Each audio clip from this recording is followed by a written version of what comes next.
আরোহী এইসব ভাবছে আর বারবার নিজের চোখের জল মুছছে, কিন্তু একটু পরেই আবার চোখ জলে ভরে যাচ্ছে। কান্না করতে করতে আরোহী এক পর্যায়ে ঘুমিয়ে পড়ল। আরোহী আমাকে কোথাও পাঠায়নি, তাই আমি পড়তে বসলাম। পড়তে পড়তে রাত 10টা বেজে গেল। প্রতিদিন আরোহী এই সময় খাবার খায়, তাই আমিও পড়া শেষ করে আরোহীকে ডাক দিতে গেলাম। আরোহী তখনও ঘুমাচ্ছিল। আমার ডাকের কারণেই আরোহীর ঘুম ভেঙে গেল। Madam, madam. কি হয়েছে? ষাঁড়ের মতো চিৎকার করছিস কেন?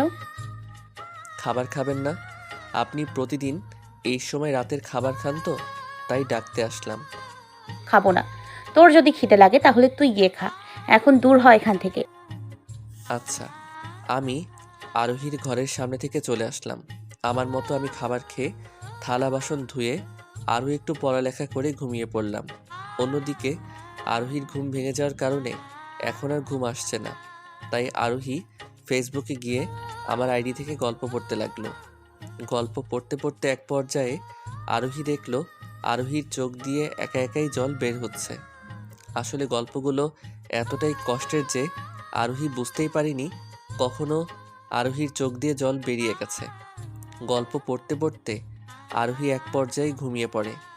পরের দিন আরোহী যখন ভার্সিটিতে যাওয়ার জন্য গাড়িতে উঠল, তখন আমি আরোহীকে দেখে অনেকটা অবাক হয়ে গেলাম, কারণ আজকে আরোহী শাড়ি পরেছে, তার সাথে হাতে নীল চুড়ি, চোখে কাজল, পুরো বাঙালি বধূদের মতো লাগছে। আমি আরোহীর দিকে খেয়াল না দিয়ে গাড়ি চালিয়ে ভার্সিটিতে চলে আসলাম। ভার্সিটিতে আসার পর আরোহী তার বান্ধবীদের কাছে চলে গেল, আর আমি ক্লাসে চলে গেলাম। এইভাবেই দেখতে দেখতে আরও 3-4 দিন কেটে গেল। এই 3-4 দিনের মধ্যে আরোহী আমাকে একবারের জন্যেও অপমান করেনি বা মারেনি। আরোহীর হঠাৎ করে এমন পরিবর্তন দেখে আমি অবাক না হয়ে পারলাম না। আমি যখনই আরোহীকে দেখি তখনই দেখি মনোযোগ দিয়ে মোবাইলে কি জানি পড়ে। আমি ওইসব না ভেবে নিজের মতোই থাকি। এখন প্রতি রাতে আরোহী আমার লেখা গল্প পড়ে আর কান্না করে, কারণ আরোহী বুঝতে পেরেছে আমার গল্পগুলোর মধ্যে কত কষ্ট থাকে। আরোহী এটাও জানে আমার সব কষ্টগুলোর কারণ শুধুমাত্র আরোহী। এখন আরোহীর কাছে নিজেকে একটা অপরাধী মনে হয়। আরোহী প্রতি রাতে ভাবে কি করে আরোহী প্রতিদিন এত অপমান এবং এত মেরেছে। আরোহী মাঝে মাঝে নিজেকে প্রশ্ন করে, সাগর এমন কি বড় অপরাধ করেছিল যার জন্য আমি ওর এত কিছু করলাম? সত্যি বলতে আরোহী এখন নিজেও সেই সকল প্রশ্নগুলোর উত্তর খুঁজে পায় না। দেখতে দেখতে আরও কয়েকটা দিন চলে যায়। আরোহী প্রতিদিন শুধু আমার কথা ভাবতে ভাবতে কাটিয়ে দিয়েছে। এতদিনে আরোহী এটা ভালো মতো বুঝে গেছে যে আমাকে ছাড়া আরোহীর চলবে না। কিন্তু আরোহী পরক্ষণেই ভাবে, আমি কি আরোহীকে কখনো ক্ষমা করব? আরোহী নিজেও জানে আরোহী আমার সাথে যা করেছে তা ক্ষমার যোগ্য না। এইটা ভাবতে ভাবতেই আরোহী প্রতি রাতে কান্না করে। আরোহী প্রতি রাতে কান্না করার কারণে আরোহীর চোখের নিচে কালি পড়ে গেছে। পরের দিন ভার্সিটিতে আরোহী আনমনে বসে বসে আমার কথা ভাবছে।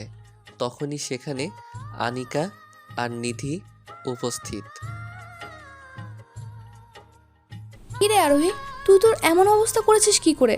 আমি এতদিন পরে ভার্সিটিতে আসলাম, ভেবেছিলাম তোকে আগের মতোই দেখবো, কিন্তু তুই এইটা কি অবস্থা করেছিস? আনিকা, মনে হয় সাগরকেও মেরেছে, ঠিকমতো খাবারও দেয়নি, এমনকি সারা দিন রাত কাজ করিয়েছে, তাই তো ঘুমাতেও পারে নাই। ওই, তুই কি ভুলে গিয়েছিস সাগর আরোহীর চাকর? আরোহী সাগরের চাকরানি না। হ্যাঁ হ্যাঁ, আমি তো ভুলেই গিয়েছিলাম, সাগর তো আরোহীর বাবা টাকা কেনা চাকর। কথাটা শোনার পর আরোহী কান্না করতে লাগলো। কিরে, কান্না করছিস কেন? কি হলো তোর? এই সাগরকে চাকর বললি কেন? চাকরকে চাকর বলবো না তো কি বলবো? তুই জানিস না সাগর আমার স্বামী? ও কোনো চাকর না। স্বামী? কিসের স্বামী? যে ছেলেকে ভার্সিটির সবার সামনে জুতা দিয়ে মারতে পারিস, সে কি স্বামী হতে পারে? আনিকা, দয়া করে চুপ কর, আমি আর সহ্য করতে পারছি না। আরোহী নিজের 2 হাত দিয়ে নিজের কান ধরে বসে পড়ল। কেন? কথাগুলো শুনতে তোর এত কষ্ট লাগছে কেন? আমি তো মিথ্যে কিছু বলছি না। সত্যি বলছি, এই কথা আমি শুনতে শুনতে ক্লান্ত হয়ে গেছি। যেখানেই যাই সবাই এক কথাই বলে। আমি আর সহ্য করতে পারছি না। আরোহী, একটা কথা বলবি? কি? তোর হঠাৎ করে কি এমন হলো যার জন্য তুই সাগরকে স্বামী বলছিস, আর কেনই বা কান্না করছিস? সাগরকে আমি ভালোবাসি রে, তাই আমি আর ওর বিষয়ে খারাপ কিছু শুনতে পারি না। তুই কি সত্যি সাগরকে ভালোবাসিস, নাকি আবার নতুন কোনো নাটক? এইবার আমি কোনো নাটক করছি না, আমি সত্যি সাগরকে ভালোবেসে ফেলেছি। সত্যি বলতে আমার বিশ্বাস হচ্ছে না তুই কাউকে ভালোবাসতে পারিস। তোরা বিশ্বাস কর, আমি এইবার কোনো নাটক করছি না। আমি সত্যি সাগরকে ভালোবেসে ফেলেছি।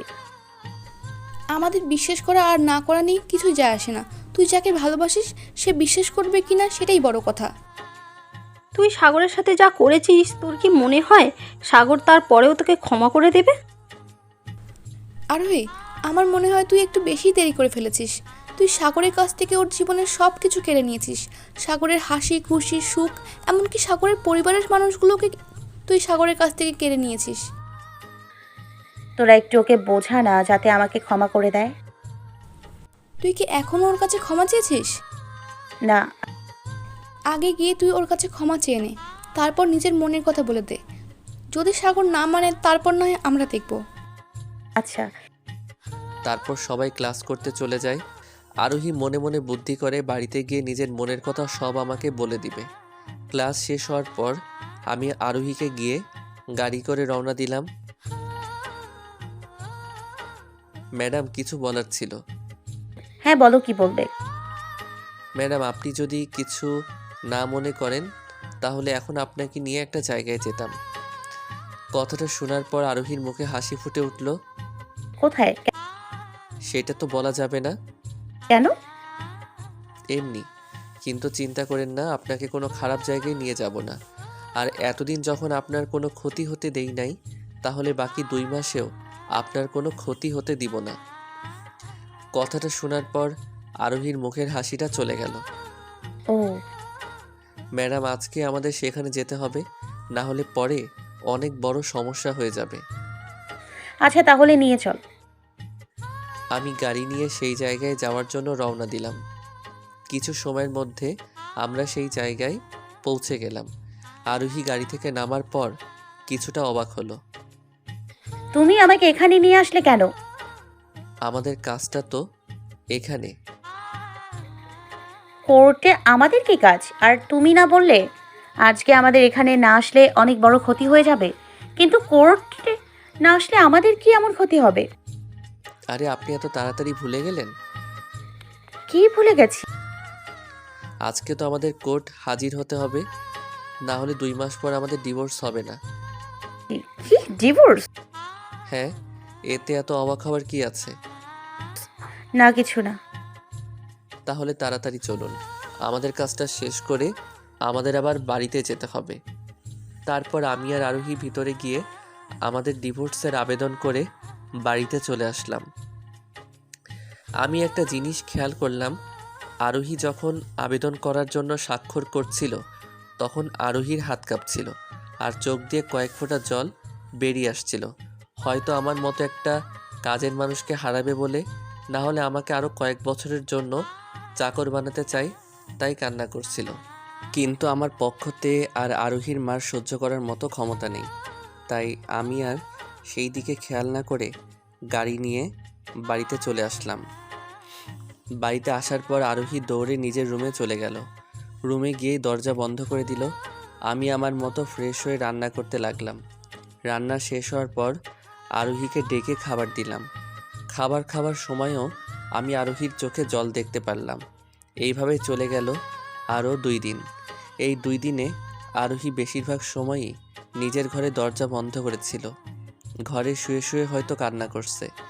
আমি সেই দিকে খেয়াল না দিয়ে নিজের মতোই থেকেছি। কিন্তু বিপদ ঘটল যখন আমি রাতে রিক্সা চালিয়ে বাড়িতে এসে আরোহীকে দেখলাম না। আমি ভেবেছিলাম আরোহী আজকে ক্লাবে গিয়েছে, তাই আমি তেমন একটা গুরুত্ব দিলাম না। কিন্তু একটু পরে আমার মোবাইলে একটা কল আসলো। যে কল দিয়েছে সেই নাম্বারটা আমি দেখে অনেকটা অবাক হলাম।